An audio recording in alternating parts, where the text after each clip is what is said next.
اللہ تعالیٰ قرآن پاک میں فرماتا ہے کہ اے ایمان والو، اسلام میں پورے پورے داخل ہو جاؤ، شیطان کے راستے پر نہ چلو، بے شک وہ تمہارا کھلا دشمن ہے۔ اس دنیا میں حضرت آدم علیہ السلام کا جسم بنانے سے پہلے اللہ تعالیٰ نے جنات اور فرشتوں کو پیدا کیا تھا۔ ان کو نوری اور ناری مخلوق کہا جاتا ہے۔ نوری الوک فرشتوں اور نوری مخلوق جنات کو کہا جاتا ہے۔ نوری مخلوق کی نسل نہیں بڑھتی ہے کیونکہ اللہ تعالیٰ نے ان کے جوڑے نہیں بنائے ہیں، جبکہ جنات کی نسل بڑی تیزی کے ساتھ بڑھتی ہے۔ اللہ تعالیٰ نے ان کے جوڑے بنائے ہوئے تھے۔ روایات میں ہے کہ سب سے پہلے سمہون جن کو اللہ تعالیٰ نے تخلیق کر کے زمین پر اتارا تھا، پھر اس کے جوڑے کے لیے ایک لڑکی کو بھی پیدا فرمایا۔ اس طرح سمہون اور اس لڑکی کی شادی ہو گئی۔ پھر ان دونوں سے جنات کی نسل بہت تیزی کے ساتھ بڑھنے لگی۔ یہ شیطان اور جن اللہ تعالیٰ کی عبادت کیا کرتے تھے۔ ان میں سے کچھ جنات نے اللہ کے حکم کو ماننے سے انکار کرنا شروع کر دیا۔ اس طرح سے آہستہ آہستہ یہ جنات اللہ تعالیٰ کی نافرمان قوم بن گئی۔ جنوں میں سے ایک جلیبہ نامی جن تھا۔ جلیبہ کی شادی تبلیس سے ہو گئی۔ یہ دونوں بہت ہی طاقتور اور جسامت میں کافی بڑے تھے۔ جلیبہ کی شکل ببر شیر سے ملتی تھی اور اس کی بیوی کی شکل بھیڑیے جیسی تھی۔ ان میاں اور بیوی سے بڑے بڑے جن خوف زدہ تھے۔ جلیبہ اور تبلیس کا ایک لڑکا ہوا جس کا نام انہوں نے عزازیل رکھا۔ یہ لڑکا بھی اپنے والدین کی طرح بڑا طاقتور بن گیا۔ آدم علیہ السلام کی تخلیق سے 50,000 سال پہلے زمین پر جنوں کا عروج تھا۔ انہوں نے ہر طرف تباہی مچانا شروع کر دی۔ اللہ تعالیٰ نے اپنے فرشتوں کو حکم دیا کہ زمین پر جاؤ اور ناری مخلوق کو میرا حکم دو، اگر وہ نہ مانے تو ان سے جنگ کرو۔ فرشتوں نے جنوں کو اللہ تعالیٰ کا حکم دیا کہ تم زمین پر فتنہ فساد نہ پھیلاؤ۔ تم ناری مخلوق نے فرشتوں کی بات ماننے سے انکار کر دیا۔ فرشتوں نے اللہ تعالیٰ کے حکم کی تعمیل کی۔ اس طرح نوری اور ناری مخلوق کے درمیان بہت بڑی جنگ ہوئی۔ اس جنگ میں فرشتوں کو فتح حاصل ہوئی۔ اس جنگ میں جلیبہ اور تبلیس بھی قتل ہو گئے تھے۔ جو جن باقی بچ گئے تھے ان کو فرشتوں نے اللہ کے حکم سے قید کر لیا تھا۔ انہی قیدیوں میں عزازیل بھی تھا۔ جب قیدیوں کو آسمان پر لے جایا گیا تو اللہ تعالیٰ نے فرشتوں کو حکم دیا کہ عزازیل کی بہترین پرورش اور تربیت کی جائے۔ فرشتوں نے عزازیل کی تربیت بڑے اچھے طریقے سے کی، جس کی وجہ سے عزازیل اللہ تعالیٰ کا نیک بندہ بن گیا، جو ہر وقت اللہ تعالیٰ کی عبادت میں مصروف رہنے لگا۔ حضرت عزازیل اللہ تعالیٰ کے خاص بندوں میں سے ایک بن گیا۔ عزازیل کے پاس اتنا علم ہو گیا تھا کہ اللہ تعالیٰ نے اس کو فرشتوں کا معلم بنا دیا۔ فرشتے عزازیل کے پاس علم حاصل کرنے کے لیے آیا کرتے تھے۔ فرشتے عزازیل کو عبادت گزار اور نیک کے نام سے جانتے تھے۔ حضرت کعب بن احبار رضی اللہ تعالیٰ عنہ سے مروی ہے کہ عزازیل 40,000 سال تک جنت کے خزانے کا وزیر رہا۔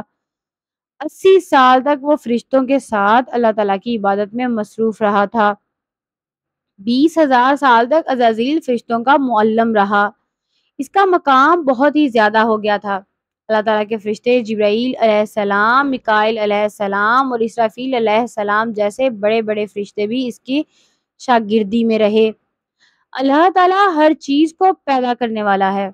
اللہ کو اس بات کا علم تھا کہ ایک دن عزازیل میری نافرمانی کرے گا۔ ایک دن عزازیل کا گزر لوح محفوظ کے پاس سے ہوا تو اس نے وہاں لکھا ہوا دیکھا کہ میں پناہ چاہتا ہوں شیطان مردود سے۔ اس عبارت کو پڑھنے کے بعد عزازیل 2000 سال تک روتا رہا اور اس بات کو سوچتا رہا کہ یہ شیطان مردود کون ہے۔ ایک دن اس نے اللہ کی بارگاہ میں پیش ہو کر اللہ سے عرض کی، یا اللہ، یہ شیطان مردود کون ہے؟ اللہ نے فرمایا کہ میں نے ایک بندے کو بڑی نعمتوں سے نوازا ہے۔ ایک دن وہ میری نافرمانی کرے گا جس کی وجہ سے اس کی ساری عبادت ضائع ہو جائے گی اور وہ شیطان بن جائے گا۔ اللہ تعالیٰ کی بات سن کر عزازیل ہر وقت یہ بات سوچتا رہا کہ وہ شیطان مردود کون ہوگا۔ عزازیل نے اللہ تعالیٰ سے عرض کی، یا اللہ، میں اس شیطان مردود سے ملنا چاہتا ہوں۔ اس کے بعد پھر کئی صدیوں تک عزازیل اللہ کی عبادت میں مصروف رہا۔ ایک دن اللہ تعالیٰ نے سب فرشتوں کو اکٹھا کر کے فرمایا کہ میں زمین پر اپنا ایک نائب پیدا کرنے والا ہوں۔ جب اس بات کا علم عزازیل کو ہوا تو وہ بات سوچنے لگا کہ میرے سے بڑا اللہ کا نائب کون ہو سکتا ہے۔ اللہ نے حضرت آدم علیہ السلام کے جسم کو بنا کر 40 سال تک اس میں اسی طرح رہنے دیا۔ اس میں 40 سال تک جان نہ ڈالی۔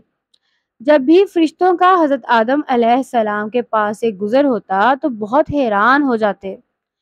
جب عزازیل شیطان حضرت آدم علیہ السلام کے پتلے کے پاس سے گزرتا تو حضرت آدم علیہ السلام کے پتلے کو نفرت اور تکبر سے دیکھا کرتا تھا۔ وہ اس کے پاس سے گزرتے ہوئے حضرت آدم علیہ السلام کے پتلے کو طرح طرح کی اذیتیں دیتا تھا۔ عزازیل سمجھتا تھا کہ یہاں بس میں ہی اللہ کا خلیفہ ہوں۔ ایک دن اللہ تعالیٰ نے حضرت آدم علیہ السلام کے پتلے میں جان ڈالی، سب فرشتوں کو بلایا اور حکم دیا کہ تم حضرت آدم علیہ السلام کو سجدہ کرو۔ سب نے حضرت آدم علیہ السلام کو سجدہ کیا۔ عزازیل نے سجدہ کرنے سے انکار کر دیا۔ عزازیل کہنے لگا میں آگ سے بنا ہوں اور حضرت آدم علیہ السلام مٹی سے بنائے گئے۔ میں تو اس بندے سے افضل ہوں، میں اس کو سجدہ کیسے کر سکتا ہوں؟ یہ بات سنتے ہی اللہ تعالیٰ نے عزازیل کو فرمایا یہاں سے نکل جاؤ، تو شیطان مردود ہو چکا ہے۔ اللہ تعالیٰ کا حکم سن کر عزازیل کو یقین ہو گیا کہ میں ہی شیطان مردود ہوں۔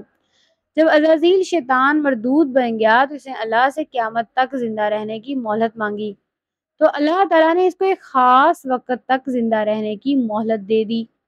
شیطان مردود نے کہا اے اللہ میں تیرے بندوں کو ہر طرح سے تیری حکم کی نافرمانی کی طرف لے جاؤں گا۔ بہت تعداد میں تیرے نیک بندے میری بات کا مان کر تیری نافرمانی میں اتریں گے اور گناہوں کی طرف مائل ہو جائیں گے۔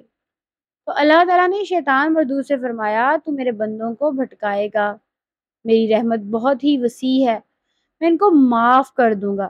اس طرح عزازیل اللہ تعالیٰ کی نافرمانی کر کے شیطان مردود بن گیا۔ اللہ تعالیٰ نے شیطان مردود کے گلے میں لعنت کا طوق قیامت تک ڈال دیا۔ اس طرح شیطان مردود اللہ کی رحمت سے دور ہو گیا۔ روایات میں آتا ہے جب قیامت کے نزدیک دوسرا سور پھونکا جائے گا تو حضرت اس وقت اللہ تعالیٰ شیطان کو موت کا مزہ چکھائے گا۔ اس کے بعد شیطان مردود کو ہمیشہ ہمیشہ کے لیے جہنم کی آگ میں داخل کر دیا جائے گا۔ اللہ پاک سے دعا ہے کہ اللہ تعالیٰ ہمیں سیدھے راستے پر چلنے کی توفیق عطا فرمائے۔